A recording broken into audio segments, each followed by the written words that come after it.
ఓం నమ శివాయ, శ్రీమాత్రే నమ. మిత్రులకి, శ్రీభిలాషులకి, అలాగే నన్ను ఇంతగా ఆదరిస్తున్న యూట్యూబ్ ప్రేక్షకులందరికీ కూడా పేరు పేరు ధన్యవాదాలు. మిత్రులారా, మీ అందరికీ పరాదేవత ఎల్లవేళలా మీతో ఉండి మీ మనోవాంఛ నెరవేర్చాలని మనస్ఫూర్తిగా కోరుకుంటున్నాను. మీ అందరికీ తొలి ఏకాదశి శుభాకాంక్షలు. ఈరోజు మన వీడియోలో చాతుర్మాస వ్రతం గురించి, తొలి ఏకాదశి నాడు మనం ఏం చేయాలి, శ్రీకృష్ణ భగవానుడు ధర్మరాజుకి ఏం చెప్పాడు, ఈ వ్రతాన్ని చేయడం వల్ల కలిగే లాభాలు మీకు నేను పూర్తిగా వివరిస్తాను. మనకి పురాణాల్లో చాలా విశేషమైన శక్తి కలిగిన రోజుగా తొలి ఏకాదశిని చెప్పడం జరిగింది. మన పండగలన్నీ కూడా ఈ తొలి ఏకాదశితోనే మొదలవుతాయి. లోకంలో మోక్షం కావాలి అని కోరుకునేవారు ఈ ఆషాఢ శుద్ధ ఏకాదశి మొదలుపెట్టి కార్తీక శుద్ధ ఏకాదశి వరకు, అంటే 4 నెలలు, ఈ 4 నెలల పాటు పుణ్యతిథులుగానే భావించి ఈ వ్రతాన్ని చేయాలి. సన్యసించిన వారు, యతీశ్వరులు ఇలాంటి వారు ఈ కాలాన్ని ప్రయాణం చేయకుండా ఒక్క దగ్గరే ఉండి స్థిరంగా ఉండి ఈ చాతుర్మాసాన్ని నిర్వర్తిస్తారు. ఈ 4 నెలలు వానలు పడతాయి, బయట తిరగడానికి ఇబ్బందిగా ఉంటుంది. పూర్వం రోజుల్లో అందుకని ఈ నిబంధన పెట్టారు. ఎవరైతే మోక్షం కావాలనుకుంటారో, ఎవరికైతే అష్టైశ్వర్య భోగభాగ్యాలు కావాలనుకుంటారో, ఎవరికైతే సంపదలు కావాలనుకుంటారో వారందరూ కూడా ఖచ్చితంగా ఈ వ్రతాన్ని ఆచరించవచ్చు. చాలా తేలిగ్గా ఉంటుంది. ఇది ఎవరు చెప్పారయ్యా? సాక్షాత్తు శ్రీకృష్ణ భగవానుడు ధర్మరాజు చెప్పాడు. చాలామంది ఏమనుకుంటారంటే ఇవి కథలే అనుకుంటారు. కథలు కాదు, ఆచరించిన వారికి ఇది ఒక అద్భుతమైన వరం. స్వామివారు ఎలా చెయ్యాలి, ఏ విధంగా చేయాలి చెప్పారు. ధర్మనందన, ఆషాఢ శుద్ధ ఏకాదశిని దేవశయని ఏకాదశి అంటారు. శ్రీ మహావిష్ణువు యొక్క అనుగ్రహంతో మోక్షం పొందాలనుకునే వారంతా ఈ రోజు నుండి ఈ వ్రతాన్ని ఆచరిస్తారు. ఈరోజే చాతుర్మాసం కూడా ప్రారంభమవుతుంది. సూర్యుడు కర్కటక రాశిలోకి వచ్చిన తర్వాత ఆషాఢ శుద్ధ ఏకాదశి శ్రీ మహావిష్ణువుని మనం పవలింప సేవ చేయాలి. సూర్యుడు తులారాశిలోకి ప్రవేశించిన తర్వాత, అంటే కార్తీక మాసంలో తిరిగి ఆయన్ని మేలుకొల్పాలి. ఈ 4 నెలల కాలం శ్రీహరి నిద్రా వ్యవస్థలో ఉంటారు. ఇది వర్షాకాలం. దానివల్ల యతీశ్వరులు, సన్యాసులు దేశయాటం చేయడానికి అనుకూలంగా ఉండదు. కాబట్టి వారు ఏదో ఒక చోట స్థిరనివాసాన్ని ఏర్పాటు చేసుకొని ఆధ్యాత్మిక, అంటే వారు బోధనలు చేస్తూ ఉండాలి, ఆధ్యాత్మికంగా గడపాలి. ఇదే చతుర్మాసం. భగవాన్ చెప్తున్నాడు, రాజా, ఏకాదశి నాడు శ్రీ మహావిష్ణువుని, స్వామివారి విగ్రహాన్ని పంచామృతంతో చక్కగా స్నానం చేయించి, సుగంధలేపనం చేసి, ధూపదీప నైవేద్యాలు సమర్పించి, మనసులో దేవదేవ, ఈ వర్షాకాలం 4 నెలల పాటు నువ్వు, అంటే ఈ 4 నెలలు దాటి నువ్వు తిరిగి మళ్ళీ మేల్కొనే వరకు పరిశుద్ధమైన నియమాలతో నేను కాలం గడుపుతాను. ఏ అడ్డంకులు లేకుండా ఈ వ్రతాన్ని పూర్తయ్యే విధంగా నాకు అనుగ్రహించవలసిందిగా ప్రార్థిస్తున్నాను అని నమస్కారం చేసి, స్వామివారికి 2 వైపులా తలగడ, అంటే దిండు, తెల్లని వస్త్రంతో పక్కని ఏర్పాటు చేసి, శయనాన్ని ఏర్పాటు చేసి, ఆ మహాభావాన్ని స్వామివారు శయనింపచేసి, ఆయన నిద్రిస్తే ఈ జగతి కూడా నిద్రపోతుంది. కాబట్టి ఆయన మేలుకున్నప్పుడు మళ్ళీ ఈ జగత్ మేలుకుంటుంది అని స్వామివారు ధర్మరాజు చెప్పారు. స్వామివారు చెప్తున్నారు ఏమనంటే, ఓ ధర్మరాజా, ఈ వ్రతాన్ని ఆషాఢ శుద్ధ ఏకాదశి, ద్వాదశి, పూర్ణిమ, అష్టమి లేదా కర్కటక సంక్రమం జరిగిన రోజున ప్రారంభించాలి. 4 నెలల తర్వాత కార్తీక మాసంలో క్షీరాబ్ది ద్వాదశి నాడు ఇది పూర్తి చేయాలి. ఈ వ్రతం ప్రారంభించడానికి మంచి రోజుతో కానీ చెడ్డ రోజుతో కానీ పని లేదు. అలాగే జనన మరణాల వల్ల కలిగే శౌచ అశౌచాలు చూడవలసిన పని లేదు. స్త్రీలు పురుషులు అనే భేదం కూడా లేదు. ఈ వ్రతాన్ని ఆచరించడానికి అంటే ఎవరైతే ఈ వ్రతాన్ని ఆచరిస్తారో వారు మరణించిన తర్వాత మిక్కిలి కాంతితో ప్రకాశిస్తూ సూర్యుడిలాగా, అంటే సూర్యుడు ఉన్న తేజవంతమైన విమానాన్ని ఎక్కి విష్ణులోకం చేరుతారు అని చెప్పడం జరిగింది. చాలా మతాల్లో వాళ్ళ మతాల్లో మరణించిన తర్వాత స్వర్గం చేరడానికి వాళ్ళు కొన్ని ఎదవ పనులు చేస్తారు. మన దగ్గర అలా అవసరం లేదు. సనాతన ధర్మంలో భగవానుడికి కొన్ని మన రోజు దినచర్యలో అలవాట్లు చేసుకుంటే ఖచ్చితంగా విష్ణులోక ప్రాప్తి, స్వర్గలోక ప్రాప్తి కలుగుతుంది. ఇప్పుడు చాలా పాయింట్స్ ఉన్నాయి, ఒక్కొక్కటి కూడా చెప్తాను. కాస్త ఓపికగా జాగ్రత్తగా వినండి. అలాగే మీకు ఈ వీడియో నచ్చినట్లయితే లైక్ చేయండి. ఛానల్ని కొత్తగా చూసే మిత్రులు సబ్స్క్రైబ్ చేసుకోండి. పక్కనే గంట సింబల్ ఉంటుంది, దాన్ని యాక్టివేట్ చేసుకొని ఈ వీడియోని 10 మంది మిత్రులకు షేర్ చేయండి. మీ అందరికీ స్వామివారి యొక్క కృపా కటాక్షాలు కలగాలని, అష్ట ఐశ్వర్య భోగభాగ్యాలు కలగాలని మనస్ఫూర్తిగా కోరుకుంటున్నాను. అలాగే మీకు ఎవరికైనా సరే నాతో మాట్లాడాలి, అపాయింట్మెంట్ తీసుకోవాలి, జాతక సమస్యల గురించి తెలుసుకోవాలనుకునేవారు వీడియో డిస్క్రిప్షన్లో నెంబర్ ఇచ్చాను, ఆ నెంబర్ కాంటాక్ట్ చేసి అపాయింట్మెంట్ తీసుకోండి. 9440593655 ఈ నెంబర్కి కాంటాక్ట్ చేసి అపాయింట్మెంట్ తీసుకోండి. ఇప్పుడు శ్రీకృష్ణ భగవానుడు ధర్మరాజుకు చెప్పిన విషయాన్ని మీకు పాయింట్ టు పాయింట్ వివరిస్తాను. ఏం చేయాలి? ప్రతిరోజు దేవాలయానికి వెళ్ళి అక్కడ అంతా శుభ్రం చేసి నీళ్లు చల్లి ఆవు పేడతో అలికి ముగ్గులు వేసి, ఎవరైతే ఇలా ముగ్గులు వేస్తారో ఆడవారి కానీ మగవారి కానీ 7 జన్మల వరకు శ్రేష్టమైన బ్రాహ్మణ కులంలో పుట్టి సత్య ధర్మపారాయణులుగా ఉంటారు అని స్వామివారు చెప్పడం జరిగింది. అలాగే ఇప్పుడు 2వ పాయింట్, ఈ 4 నెలల్లో శ్రీ మహావిష్ణువుని పంచామృతాలతో స్నానం చేయించిన వాడు మరణం తర్వాత విష్ణులోకానికి వెళ్ళి చక్కని ముక్తిని పొందుతాడు. అంటే లక్ష్మీదేవి, శ్రీవత్సవము, అలాగే సృష్టి స్థితి లయ ఈ సామర్థ్యము తప్ప రూపురేఖలు భక్తులు కోరికలు తీర్చడంలో శ్రీహరి రూపంలోనే ఉంటాడు. అంటే సాక్షాత్తు శ్రీహరి రూపంలో మారిపోతాడయ్యా అని స్వామివారు చెప్పాడు. అలాగే ఇప్పుడు 3వ పాయింట్ చెప్తాను. ఈ సమయంలో అంటే ఈ చాతుర్మాస సమయంలో ఉత్తముడైన బ్రాహ్మణుడికి భూదానం కానీ సువర్ణదానం కానీ చేసిన వాడు ఈ లోకంలో ఇంద్రుడికి ఎలాంటి భోగాలు ఉంటాయో అలాంటి భోగాలు అనుభవించి మరణం తర్వాత విష్ణులోక ప్రాప్తి చేరతాడు అని స్వామివారు చెప్పడం జరిగింది. అలాగే 4వ పాయింట్, చాతుర్మాసంలో ప్రతిరోజు భగవంతుణ్ణి ఆరాధిస్తూ భగవంతుడికి నైవేద్యం సమర్పించేటప్పుడు మనసులో అంటే మీరు స్వామివారు పరిపూర్ణంగా నాకు కరుణాకటాక్షం ఉంటుందని భావించి బంగారు తామర పువ్వుల్ని సమర్పించిన వాడికి ఈ లోకంలో అనంతమైన భోగాలను అనుభవించి చివరకు స్వర్గలోక ప్రాప్తి కూడా పొందుతాడు అని స్వామివారు చెప్తారు. ఇప్పుడు 5వ పాయింట్ చెప్తాను. ఈ సమయంలో ప్రతిరోజు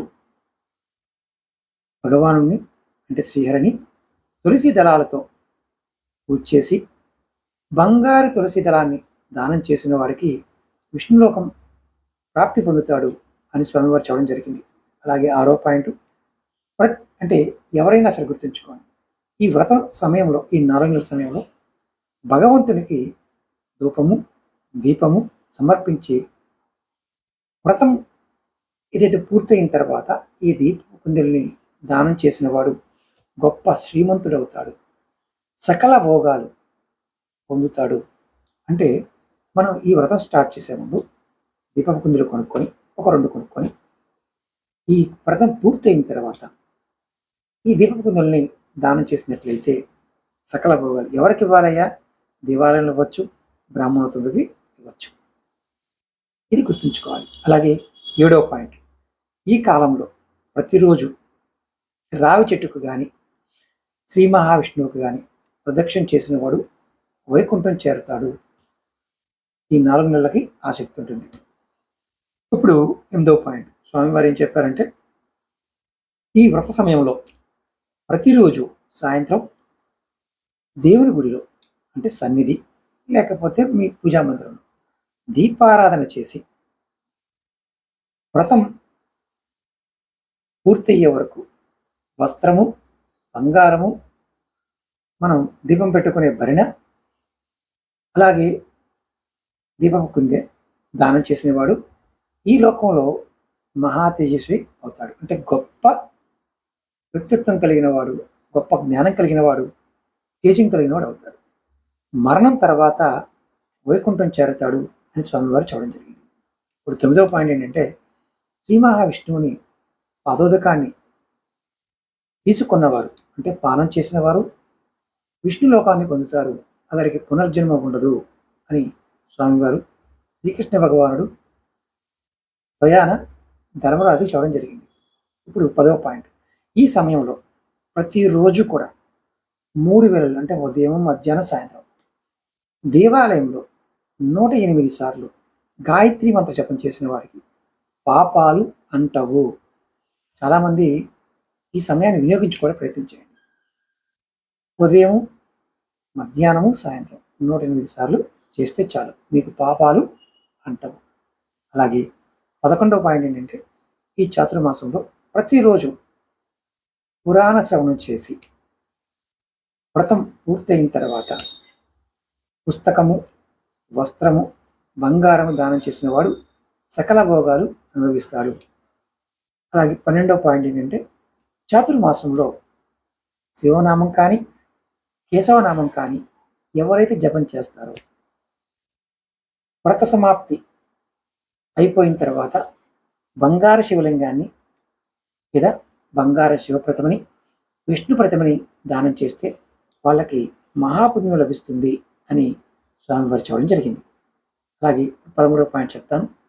మీరు స్నానం చేసిన తర్వాత అంటే ప్రతిరోజు స్నానం, నిత్యకృత్యాలు పూర్తి చేసిన తర్వాత సూర్యుడు అంటే మనకి సూర్య భగవాన్ని చూస్తూ శ్రీమన్నారాయణకి అర్ఘ్యం ఇచ్చి ఈ వ్రతం పూర్తయిన తర్వాత ఎరుపు రంగు వస్త్రము, బంగారము, గోవుని దానం చేసిన వాడికి పరిపూర్ణమైన ఆరోగ్యవంతుడవుతాడు, చిరాయువు కూడా జీవిస్తాడు, అంటే ఎక్కువ కాలం జీవిస్తాడు.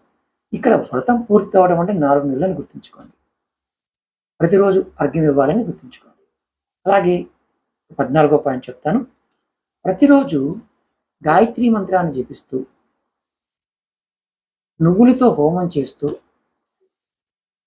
వ్రతం కంప్లీట్ అయిన తర్వాత పాత్ర దానం చేసిన వాడు సర్వపాపాల నుండి విముక్తుడవుతాడు. ఇక్కడ మీరు ప్రతిరోజు చేయమని కాదు, మీ వ్రతం ఈ 4 నెలలు పూర్తి అయిన తర్వాత చేయాలని అర్థం. అలాగే 15వ పాయింట్ ఏంటంటే, స్వామివారు ఇలా చెప్పారు, ప్రతిరోజు అన్నహోమం చేసి అలాగే వ్రతం చేస్తున్నవారు నేతితో నిండిన కుండని అంటే ఈ ఈ సమయంలోనే మంచి వస్త్రము అంటే ఒక నెయ్యితో నింపిన కుండని, మంచి వస్త్రాన్ని దానం చేసిన వారికి మంచి ఆరోగ్యము, శరీరము మంచి కలర్ఫుల్గా ఉండటం అంటే గ్లోగా ఉంటుందన్నమాట, మంచి వర్చస్సు వస్తుంది. అలాగే పుత్ర పౌత్రాభివృద్ధి, సంపద కలిగి బ్రహ్మదేవుడితో సమానంగా ఉంటాడు అని శ్రీకృష్ణ భగవానుడు ధర్మరాజు చెప్పడం జరిగింది. 16వ పాయింట్ ఏంటంటే, ప్రతిరోజు రావి చెట్టుని పూజించి ఆఖరి రోజున వస్త్రము, బంగారము దానం చేసిన వాడికి మంచి ఆరోగ్యవంతుడవుతాడు అని స్వామివారు చెప్పారు. ఇక్కడ గుర్తుంచుకోండి, రావి చెట్టుని పూజించిన మన కోరికలన్నీ నెరవేరుతాయి. చాలామందికి ఏంటంటే ఈ విషయం తెలియదు. పితృదేవతలు శాంతించడానికి కూడా రావి చెట్టు చుట్టూ ప్రదక్షిణ చేసి నీళ్లు పోస్తే చాలు. ఇప్పుడు మళ్ళీ పాయింట్ డివేట్ అవుతుంది. 17వ పాయింట్ తెలుసుకుందాం. ప్రతిరోజు తులసిని పూజించి తులసి దళాలని ఎవరైతే ధరిస్తారో వాళ్ళకి సర్వ పాపాల నుండి విముక్తుడై విష్ణులోకాన్ని పొందుతారు. ఇది సాక్షాత్తు శ్రీకృష్ణ భగవానుడు ధర్మరాజుకి చెప్తున్న విషయాలు ఇవన్నీ. అంటే మనకే చెప్తున్నాడు స్వామివారు. కాబట్టి నారాయణుడి యొక్క కృపా కటాక్షం మీకు ఎల్లవెల్లా కలగాలని మనస్ఫూర్తిగా కోరుకుంటున్నాను. ఇప్పుడు 18వ పాయింట్ చెప్తాను. ప్రతిరోజు గరికెని పూజించి శిరస్సును ధరించిన వాడికి తర్వాత వ్రతం పూర్తయిన తర్వాత బంగార గరిక దానం చేసిన వారికి సర్వపాపాల నుండి విముక్తి పొందుతాడు, స్వర్గాన్ని పొందుతాడు. ఇలా చేసిన వారు ఎవరన్నా ఉంటే ఖచ్చితంగా కామెంట్ చేయండి. అలాగే ఇప్పుడు 19వ పాయింట్ చెప్తాను. ఈ చాతుర్మాసంలో శివుడిని విష్ణువుని ఎవరిని ధ్యానించినా పుణ్యఫలం వస్తుంది. నారాయణ నారాయణన్న, నమశివాయ నమశివాయ అన్న ఖచ్చితంగా ఈ 4 నెలల కాలం పుణ్యాన్ని ఇస్తుంది. ఇప్పుడు 20వ పాయింట్ చెప్తాను. ప్రతిరోజు విష్ణు పాదోదకం పారాయణం చేసిన వాడు సర్వ పాపాల నుండి విముక్తుడవుతాడు. అలాగే ఆయుష్, సంపద బాగా పెరుగుతాయి. వ్రతం పూర్తయిన తర్వాత గోదానం చేయాలి. ఒకవేళ మేము గోవుని ఇవ్వలేమంటే చిన్న వెండి ప్రమితినైనా సరే గోదానం చేయండి. లేకపోతే ఇది కూడా చేయలేకపోతే ఒక వస్త్రదానం అన్నా చేయండి. దీనివల్ల మీకు స్వామివారి యొక్క పూర్తి అనుగ్రహం లభిస్తుంది. అలాగే 21వ పాయింట్, వేదం పారాయణం చేసిన బ్రాహ్మణుల్ని పూజించి వ్రతం పూర్తయిన తర్వాత అంటే మనం ఈ 40 రోజులు ఈ 4 నెలల కాలం వారిని పూజించి వ్రతం పూర్తయిన తర్వాత బ్రాహ్మణ సమారాధన చేసి అన్నదానం చేసిన వాడికి అంటే ఆయుష్తో పాటు ధనాన్ని కూడా పొందుతాడు. స్వామివారు ఎంత అద్భుతంగా చెప్పారు చూడండి. అలాగే 22వ పాయింట్ చెప్తాను. కపిల గోవుని పూజించి ప్రదక్షిణ చేసి దానం ఇచ్చిన గోవు శరీరం మీద ఎన్ని రోమాలైతే ఉంటాయో, వెంట్రుకలు ఉంటాయో అన్ని సంవత్సరాలు స్వర్గ సుఖాలు అనుభవిస్తారు అని స్వామివారు క్లియర్గా చెప్పడం జరిగింది. ఇప్పుడు 23వ పాయింట్ చెప్తాను. ప్రతిరోజు గణపతిని, సూర్యుడిని పూజించేవాడు ఆయుష్తో పాటు ఐశ్వర్యము పొందుతాడు. గణపతి అనుగ్రహంతో వారి మనసులో ఉన్న అభిష్టాలన్నీ కూడా సిద్ధిస్తాయి. అలాగే ఎక్కడికి వెళ్ళినా విజయాన్ని పొందుతారు. ఎంత తేలికో చూడండి. అలాగే 24వ పాయింట్ చెప్తాను. ఈ చాతుర్మాసంలో అంటే వర్ష ఋతువు, శరద్ ఋతువు 2 ఉంటాయి. ఈ రోజుల్లో శివుడికి ప్రీతికి అంటే శివభగవానికి రజత దానం అంటే వెండి దానం చేయటం అంత శక్తి లేకపోతే రాగిని కూడా దానం చేయొచ్చు. ఇలా చేసిన వారికి అందమైన సంతానం కలుగుతుంది.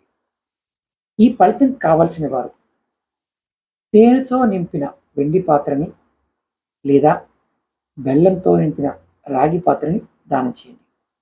ఇప్పుడు 25వ పాయింట్ చెప్తాను. వ్రతం పూర్తయిన తర్వాత చెయ్య దానం అంటే మంచాన్ని దానం చేసిన వారికి శాశ్వతమైన సుఖాన్ని పొందుతారు.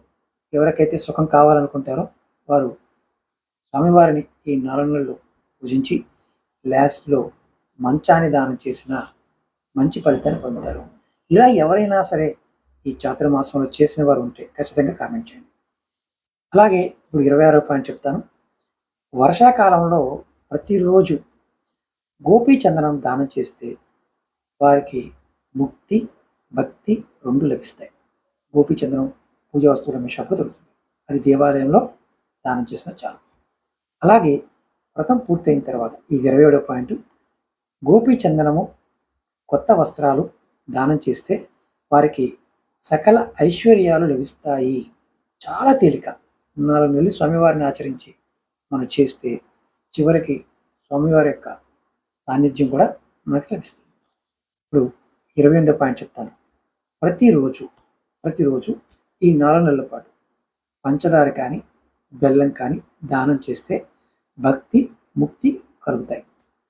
అలాగే ఈ చాతుర్మాసం అంటే ఈ 4 నెలల కాలం వ్రతం పూర్తయిన తర్వాత మీరు ఉద్యాపన చెప్పడానికి 8 కానీ 4 అంటే 8 కానీ 4 ఫలములు బరువు గల 8, 4 అంటే రాగి పాత్ర నిండా పంచదార పోసి పాత్ర పైన వస్త్రం పెట్టి దాని మీద దక్షిణ ఉంచి నవధాన్యాలతో లేదా పిండి వంటలతో ప్రతి పాత్రని దానం చేయాలి. దానం చేసేటప్పుడు మీరు బ్రాహ్మణోత్తముడు ఒక శ్లోకం చెప్తాడు. ఆ శ్లోకాన్ని మీరు మనసులో అనుకోవాలి. ఇది మీకు నేను ఎందుకు చెప్పడం లేదంటే ఈ శ్లోకం మీరు ఆచరించేవారు ఖచ్చితంగా బ్రాహ్మణుడితో అనిపించుకోవాలి. బ్రాహ్మణోత్తముడితో మనం ఈ శ్లోకాన్ని చెప్పించుకోవాలి. అలాగే చక్కెరతో కూడిన రాగి పాత్ర సూర్యభగవానికి ఇష్టమైంది.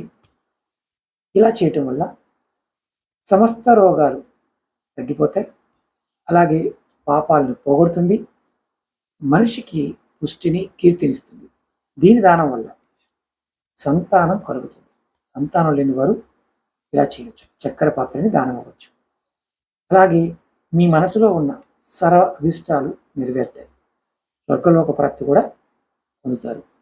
అటువంటి పాత్రని నేను దానం చేస్తున్నాను, నీకు ఎల్లప్పుడూ కీర్తి కలుగుగాక ధర్మనందన. ఇప్పుడు వ్రత అంటే ఈ వ్రతం కంప్లీట్ అయింది. ఉద్యాపన ఫలితం చెప్తాను. అంటే ఈ వ్రతాన్ని మనం ఉద్యాపన చేసినప్పుడు ఎలాంటి ఫలితం ఉంటుందో స్వామివారు చెప్పారు. అది మీకు చెప్తాను. ఇప్పుడు మనం ఏదైతే విన్నామో ఇదంతా వినటం వల్ల మనకి స్వర్గలోక ప్రాప్తి.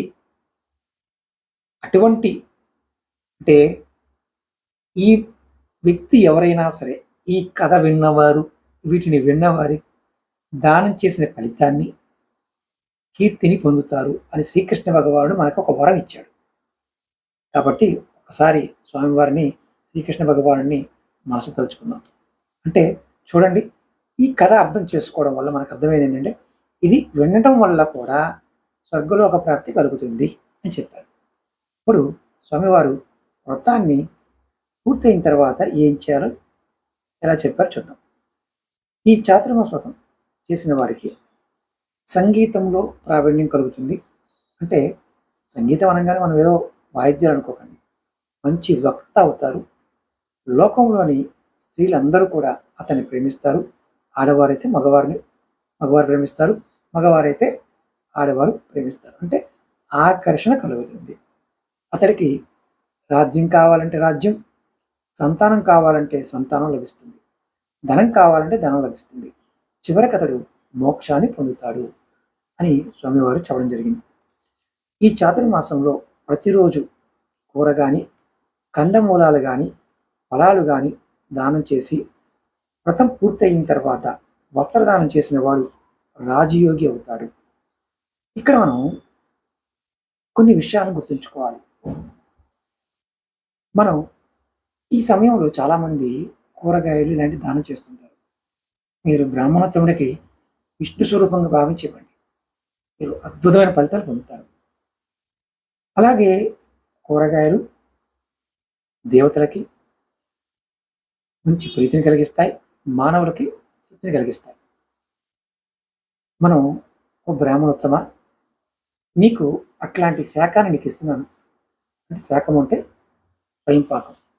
కాబట్టి దేవతలు నీకు శుభాన్ని చేకూర్చాలి అని మనం శాఖదానం చేయాలి.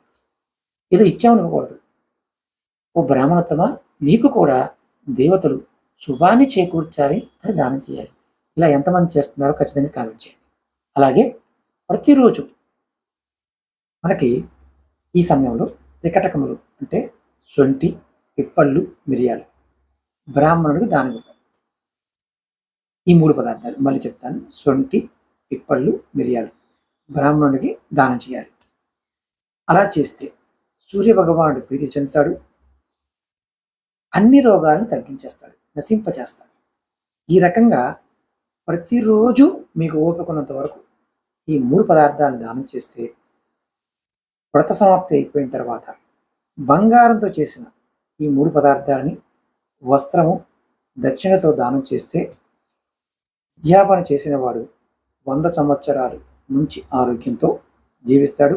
చివరికి స్వర్గాన్ని చేరతాడు అని స్వామివారు చెప్పారు. ఇందులో మనం ఇప్పటి వరకు విన్న వాటిలో స్వర్గం చేరాలనుకునే కొన్ని మతాల వారు ఎన్నో చేస్తారు. ఈ చాతుర్మాస వ్రతం చేస్తే స్వర్గం ఆటోమేటిక్గా చేరుకుంటాం. ఇదే సనాతన ధర్మంలోని గొప్పతనం. దీన్ని మిగతా వారు ఎవరైనా సరే అన్య మతస్థులు చూస్తే ఖచ్చితంగా ప్రయత్నించేయండి. ఖచ్చితంగా మీరందరూ సనాతన ధర్మంలో ఉన్నవారే. మతం అనేది మనం సృష్టించుకుంది, ధర్మం అనేది దేవుడిచ్చిన వరం. కాబట్టి ప్రయత్నించేయండి. అలాగే ఈ చాతుర్మాసంలో నిరంతరం మంచి ముత్యాలు దానం చేసిన వాడికి అన్న వస్త్రాలకి లోటు ఉండదు. ప్రతిదినం అన్నదానం చేసిన వాడికి అష్ట ఐశ్వర్య సంపన్నుడు, కీర్తిమంతుడు అవుతాడు. ఈ సమయంలో మేము దాన ధర్మాలు చేస్తాం గురువుగారు అనేవారు ఈ 4 నెలలకు సరిపడా మీరు అన్నదానానికి ఏ దేవాలయంలో సరే మీ పేరు మీద, మీ కుటుంబ సభ్యుల పేరు మీద అన్నదానానికి ధనాన్ని సమకూర్చండి, లేదా వస్తువులు సమకూర్చండి. అలాగే ప్రతిరోజు తాంబూలాన్ని సేవించకుండా ఇతరులకు తాంబూల దానం చేస్తే ఈ వ్రతం పూర్తయిన తర్వాత ఎరుపు రంగు వస్త్రాలు దానం చేసిన వాడు మహాలావణ్యవంతుడవుతాడు. అంటే గొప్ప అందగాడవుతాడు, గుణవంతుడవుతాడు. అతడికి ఏ రోగాలు రావు, మంచి మేధావి అవుతాడు. గాత్రము చాలా అద్భుతంగా మాధుర్యంగా ఉంటుంది. మరణం తర్వాత గంధర్వుడు అవుతాడు అని స్వామివారు చెప్పారు. తాంబూలము లక్ష్మీప్రదమైంది కాబట్టి అందులోని ఆకు, ఒక్క, సున్నము ఈ 3 కూడా త్రిమూర్తుల యొక్క స్వరూపము. అందుచేత తాంబూల దానం చేసేవారికి త్రిమూర్తుల యొక్క సకల సంపదలు ఇస్తారు.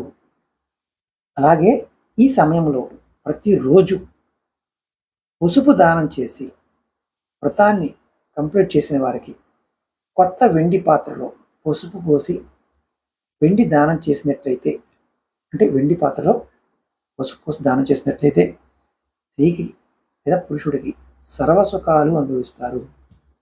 చూడండి ఎంత అద్భుతమో. వారికి సౌభాగ్యము, అష్టైశ్వర్యాలు ఖచ్చితంగా కలుగుతాయి. ఈ రకంగా పసుపు దానం చేసిన వారు మంచి రూపలావణ్యంతో దేవలోకంలో సుఖపడతారు. చాలామందికి ఆశ్చర్యంగా అనిపించవచ్చు, ఏంటి సార్ ఏకాదశి అన్నారు, మీరు చాలా కొత్త విషయాలు చెప్తున్నారు అనుకోవచ్చు. చాలామంది విని ఉంటారు, పురాణం చదివిన వారు ఖచ్చితంగా తెలుసు.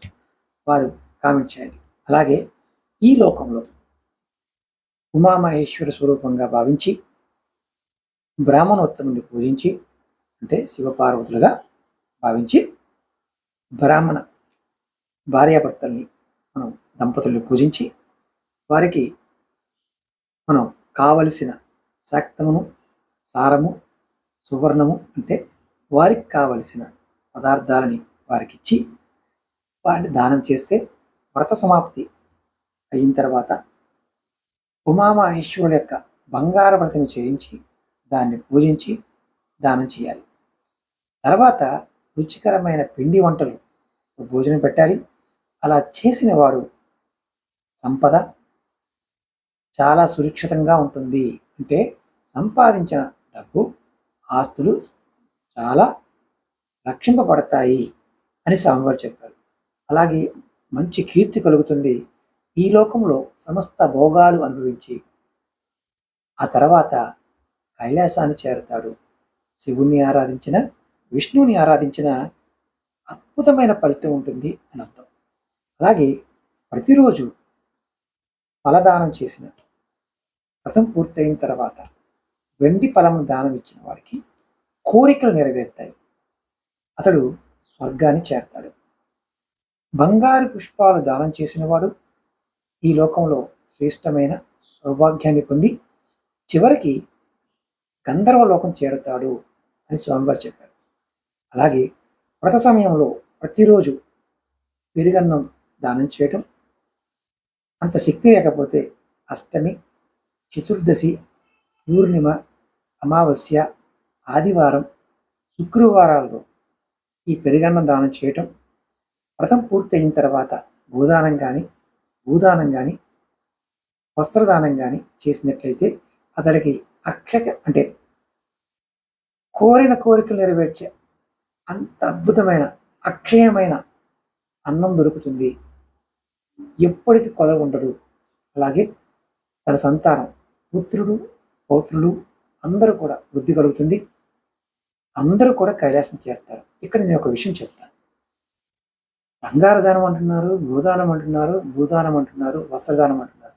ఇక్కడ వస్త్రాన్ని దానం చేసిన అంతే ఫలితం కలుగుతుంది. మళ్ళీ చెప్తున్నా, గోదానం కానీ భూదానం కానీ వస్త్రదానం కానీ అంటే ఈ మూడిట్లో ఏది చేసినా ఫలితం కలుగుతుంది అర్థం.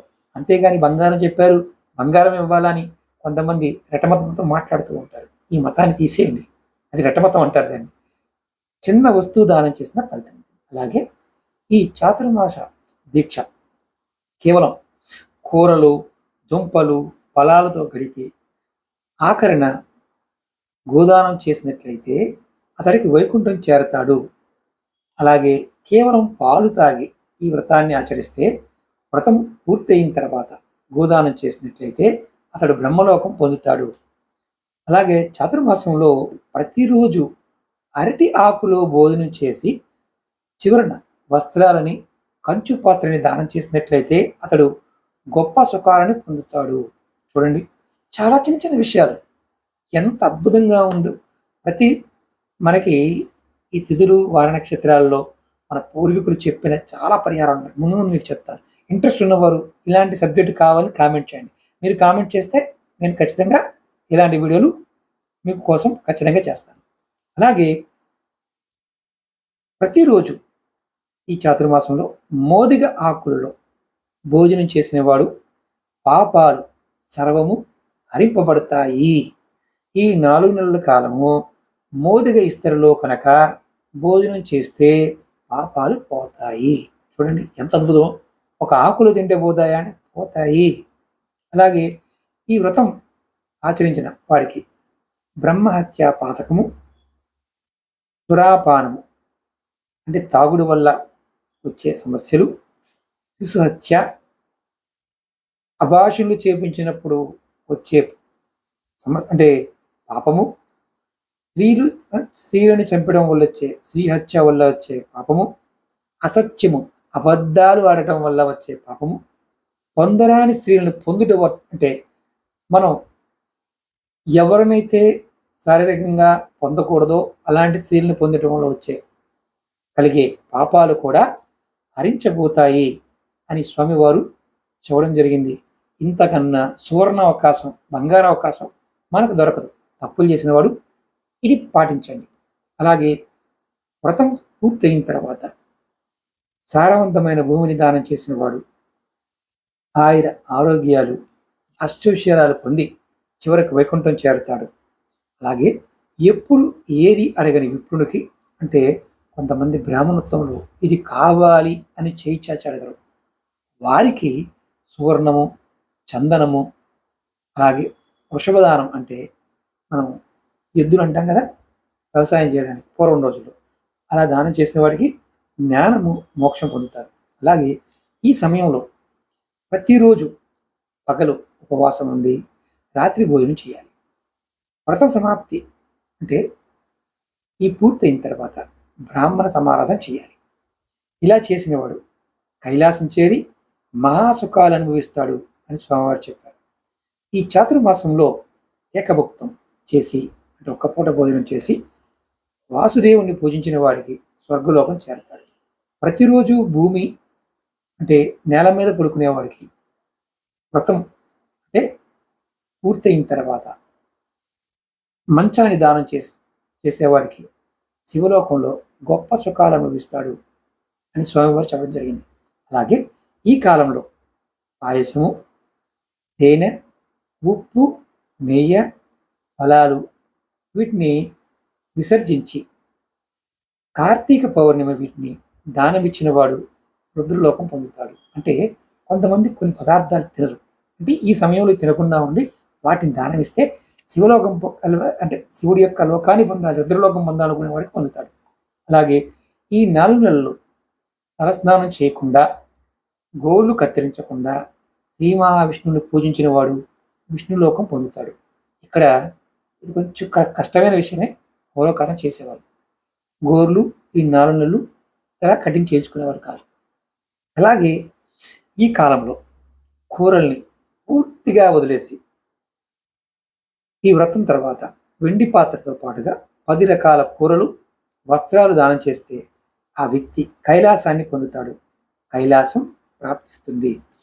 అలాగే ఈ కాలంలో గోధుమల్ని తినకుండా ఉండి వ్రతం పూర్తయిన తర్వాత బంగారు గోధుమలు దానం చేసినట్లయితే అశ్వమేధ యాగం చేసిన ఫలం దొరుకుతుంది. బంగారు గోధుమలు దానం చేసేటప్పుడు మీరు ఆ బ్రాహ్మణోత్తముడితో ఖచ్చితంగా దానం స్వీకరించే మంత్రం ఉంటుంది, దాన్ని పఠింప చేసుకోండి. అలాగే గోధుమలు సర్వజీవులకి బలాన్ని, పుష్టిని ఇస్తాయి. మనకి దేవ కార్యక్రమాలకి, పితృ కార్యక్రమాలకి ఇవి చాలా ముఖ్యమైనవి. కాబట్టి నాకు సంపదలను ఇస్తాయి అని అనుకుని మీరు దానం ఇవ్వాలి.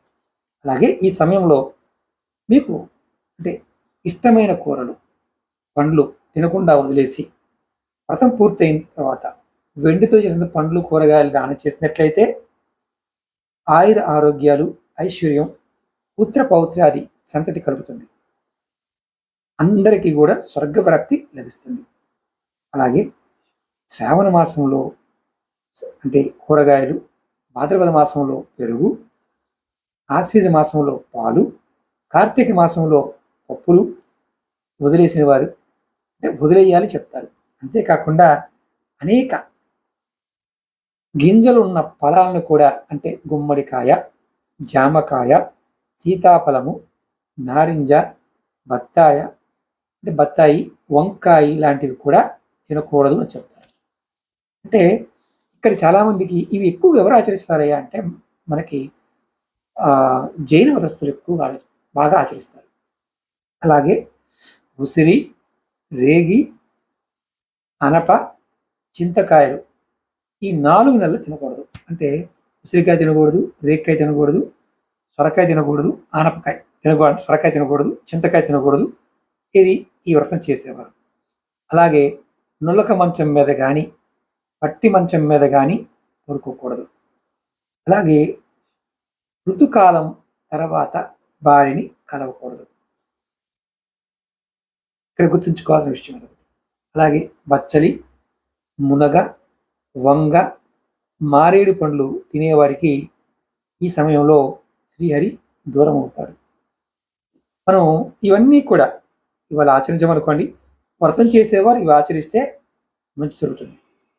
అలాగే ఈ సమయంలో ఏ రకమైన వ్రతాన్ని చేయకపోయినా ప్రతిరోజు క్రమం తప్పకుండా ఉదయం స్నానం చేసి అంటే ఉదయం సాయంత్రం స్నానం చేసి శ్రీమన్నారాయణ యొక్క నామాన్ని, స్వామివారిని పూజించినట్లయితే అతడు కూడా వైకుంఠాన్ని పొందుతాడు. మిగతావన్నీ చేసినా చేయకపోయినా స్నానం చేసి పూజించినట్లయితే వైకుంఠాన్ని పొందుతారు స్వామివారు చెప్పారు. అలాగే ఈ చాతుర్మాసంలో తేనెని వాడిన వాడు రాజు అవుతాడు. అంటే తేనె తినకుండా ఉంటే రాజు అవుతాడు. అలాగే బెల్లాన్ని తినకుండా ఉన్నవాడు దీర్ఘాయుష్ పొందుతాడు. దేవాలయాల్లో సంగీతాన్ని వినిపించిన వాడు గంధర్వ లోకాన్ని పొందుతాడు. అంటే దేవాలయాల్లో భజన చేసేవారైనా అలాగే సంగీత వాద్యాన్ని వాయించేవాడైనా గంధర్వ లోకం పొందుతాడు. అలాగే సువాసనను వెదజల్లే నూనెలను విడిచిపెట్టిన వాడికి శత్రువులు చచ్చిపోతారు. అంటే శత్రువులు నశించిపోతారు. క్షమించాలి, చచ్చిపోవడం అనేమాట అనకూడదు, నశిస్తారు. ఈ 4 నెలల కాలం మీరు పర్ఫ్యూములు, సెంటెడ్గా ఉన్న నూనెలను విడిచిపెడితే శత్రువులు నశిస్తారు. చూడండి ఎంత గొప్ప విషయం. అలాగే ఇప్ప నూనె వాడకుండా ఉంటే మంచి సౌభాగ్యాన్ని పొందుతారు. కారము, పులుపు, చేదు, పగరు, తీపి వీటిని వదిలేసిన వారికి శరీరము అందంగా ఉంటుంది. అంటే పూర్తిగా వదిలేయడం అని కాదు, తక్కువ వాడాలి అని అర్థం. అలాగే పువ్వులు, అంటే ఇలాంటి భోగాలని వదిలిపెడితే, అంటే పువ్వులు పెట్టుకోవడం ఇలాంటిదని వదిలేసిన, అలాగే చదువులో, గుణంలో గొప్పవాడవుతాడు. యోగి యోగిగా ఉంటాడని, అంటే ఒక యోగిగా మారతాడు. అంటే భోగాలను వదిలేస్తే యోగిగా మారతాడు, బ్రహ్మలోకం చేరతాడని స్వామివారు చెప్పారు. అలాగే తాంబూలం వదిలేస్తే ఆ వదిలేసిన వాడికి రోగాలు నశిస్తాయి.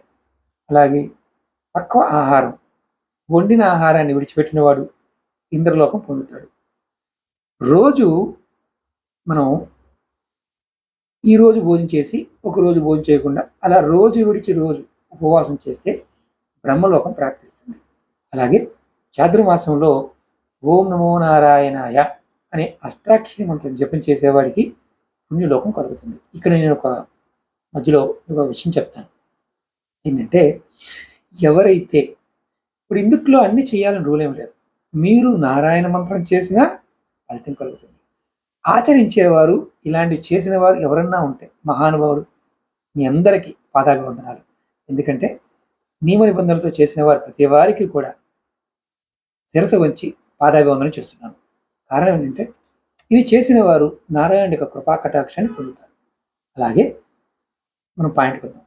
ఆలయంలో 1,00,000 ప్రదక్షిణ చేసిన వాడు హంసవాహనమెక్కి వైకుంఠం చేరతాడు. అంటే రోజు నియమంగా ఒక ప్రదక్షిణ నియమాలు పెట్టుకొని చేసేవారు ఉంటారు. ఈ 4 నెలల కాలంలో బయట భోజనం చేయకుండా ఉన్నవాడు దేవతా స్వరూపుడు అవుతాడు. హోటల్లో భోజనం చేయకుండా ఉన్నవాడు, బయట తిండి తినకుండా ఉన్నవాడు, ఇంటిలోనే తిన్నవాడు దేవతా స్వరూపంగా మారుతాడు. స్వామి ఎంత గొప్పవాడయ్యా నువ్వు, అంటే ఇంట్లో భోజనం చేయడం వల్ల కూడా దేవుడిగా మారచ్చు అని స్వామివారు చెప్పారు. ఇది నేను మీకు సొంతగా చెప్పడం లేదు మిత్రులారా, ఇది సాక్షాత్తు మన పురాణాల్లో ఉన్న శ్రీకృష్ణ భగవానుడు చెప్పిన విషయాన్ని మీకు చెప్తున్నాను. అలాగే ఈ సమయంలో మనం ఒక వ్రతం ఉంటుంది, ప్రజాపత్య వ్రతం. ఈ వ్రతాన్ని ఆచరించిన వారు మనోవాక్కులు, అంటే మనసులో ఏదనుకుంటే ఆ కర్మ అంటే ఆ మనసులో ఏదనుకుంటే ఆ పని, ఆ వచ్చే పాపాలు అవన్నీ పోతాయి. అంటే కొన్నిసార్లు మనసులో కొన్ని తప్పులు చేస్తుంటాం. అంటే మనసు నోటితో కొన్ని మాటలు, అనుకున్న మాటలు ఇలాంటివి చేస్తాం. అలాంటి పాప కర్మలు చేసిన ఆ పాపాల నుండి విముక్తుడవుతాడు అని స్వామివారు చెప్పారు. అలాగే ఈ చాతుర్మాసంలో చాంద్రాయణ వ్రతం ఆచరించేవాడికి దివ్య దేహం ధరించి శివలోకం చేరుతాడు. ఈ వ్రతాలన్నీ కూడా చాలా ఉంటాయి. ముందు ముందు మీకు అవి కూడా చెప్తాను. ఇంట్రెస్ట్ ఉన్న వారికి వ్రతాల గురించి తెలుసుకోవాలి నా ద్వారా అనుకుంటే ఖచ్చితంగా కామెంట్ చేయండి. నేను మీకు ఎన్ని రకాల వ్రతాలు ఉన్నాయో చెప్తాను. ఎందుకంటే అవన్నీ జనరల్గా అందరూ చెప్తూ ఉంటారు కాబట్టి నేను ఎక్కువగా ఇంట్రెస్ట్ చూపించలేదు. మీకు కావాలంటే ఖచ్చితంగా చెప్తాను. అలాగే ఈ సమయంలో పూర్తిగా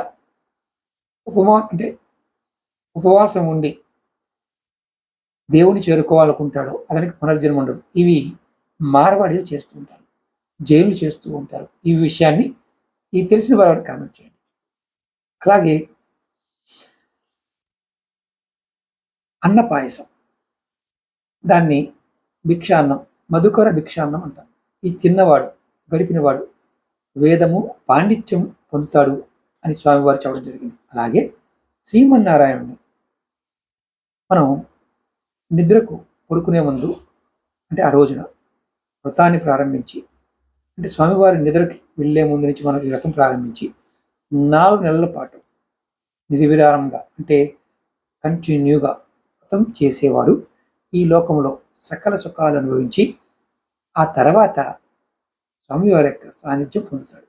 అలాగే తొలి ఏకాదశి దేవసేన వ్రత విధానము, దాని ఫలితాలు శ్రీకృష్ణ భగవానుడు మనకి వివరించాడు అని ఈ విషయం తెలుసుకోవాలి. అలాగే ఈ సమయంలో ఏ చదివితే మంచి ఫలితం ఉంటుంది?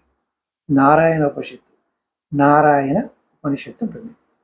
ఈ ఉపనిషత్తు ఎవరైనా సరే, ఆడవారైనా మగవారైనా చదివితే విశేషమైన ఫలితం కలుగుతుంది. ఈ ఉపనిషత్తు మనకి ఆన్లైన్లో కూడా దొరుకుతుంది. తెలుగులో ఉంటుంది, సంస్కృతంలో ఉంటుంది. మీకు చక్కగా ఈ ఉపనిషత్తు చదవండి. ఇవేమి చేయలేం గురువు గారు అనుకునేవారు నేను ఒకటే మాట చెప్తాను.